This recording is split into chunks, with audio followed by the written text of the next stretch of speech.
This room, I'm sure. Yeah, for you guys.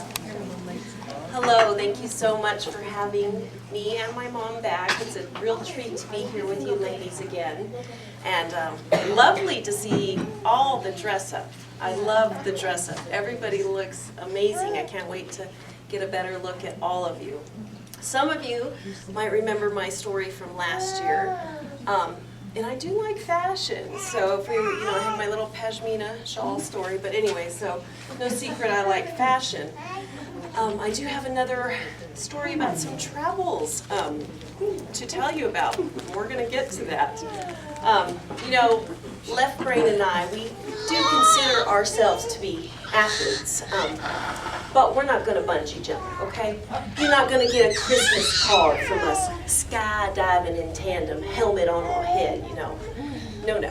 We're not what you would call outdoor sports people. There's a big difference between people who, say, play softball on Labor Day weekend and outdoor sports people. Well, a couple years ago, I got a call from my girlfriend in Phoenix, and she said her and her husband David had just signed on with their church for an 8-day whitewater rafting trip down the Colorado River through the Grand Canyon. David wanted to know if Left Brain and I wanted to go. The trip was to take place a year later, happened last August. I do not know what made me do this, but I told my friend Christy, I said, "You tell David put the dies down. We're going." We finally did gather at the river.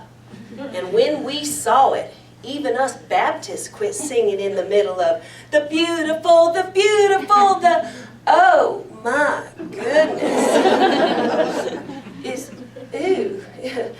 It wasn't a clear, cool Colorado River. It was muddy. It looked like chocolate milk swirling around. I mean, you wouldn't have bathed in this water. You wouldn't have put your dog in this water. You wouldn't have put your foot in there. Would have stopped the whole thing. And finally somebody said, Is this the Colorado?" Our guide, Sparky, spoke up and said, "Oh yeah, this is it. It's a little muddy now. It's monsoon season." Said, "You should have come in June. It's much clearer in June." Tom from our group said, "June's when you took the pictures for the website, wasn't it?" Left Brain finally spoke up and said, "Sparky, is it going to be like this all 8 days?" And he said, "Well, Terry, I could lie to you." And I said, "Well, if somebody hadn't lied to me, I wouldn't be here." Boy, let me make sure you understand right here. Let's just say I got a bucket, and it's full of sticks and bugs and mud, and I start swirling this bucket. And I get it going. And while you're just sitting on the raft, catching up on your Woman's Day magazine, I hit you in the face with this stuff. Woo! And then while you recover, I start swirling another bucket. And I hit you in the face with this stuff for 8 days when you never know. The first time it hit us, people said, oh my goodness, that was something else, wasn't it? Hand me that towel. This thing messed up my outfit. Hand me that towel. By the second day, you see that thing coming, ooh, you turn your head and duck. By the third day, you don't even pause in conversation. Yeah, my son graduated from Lancaster Slap University. You just keep right on going. But interestingly enough, that wasn't the only thing. We had to draw straws.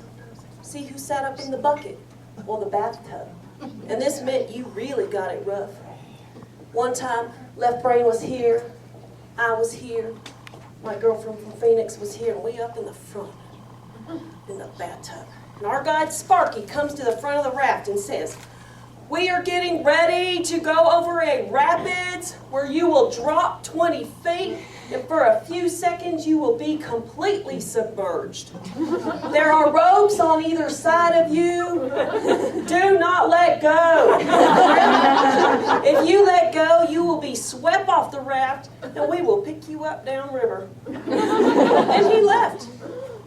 Left Brain said, what did he say? He said to hold on. Oh my goodness, we went down, and have you ever just dropped 20 feet and the water came all over us and we were holding on and you couldn't see any sunlight, and when we came up, my friend from Phoenix looked at me, she could hardly breathe, and she nodded at Left Brain and said, I'm alive, and he nodded at her and said, I'm alive, and she said, I don't think I've ever been through anything like that before. And I said, you're not a Baptist, are you?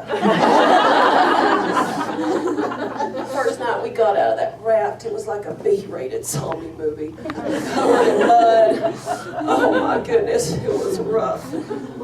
Oh, moving around is terrible. A few minutes, Tom from our church comes up, who we talked into taking the rafting trip, and says, Di, I checked.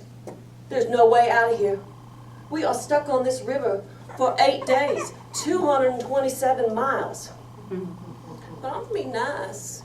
You know, I'll be nice, man. But you better know, when we get back, I'm going to burn your house down.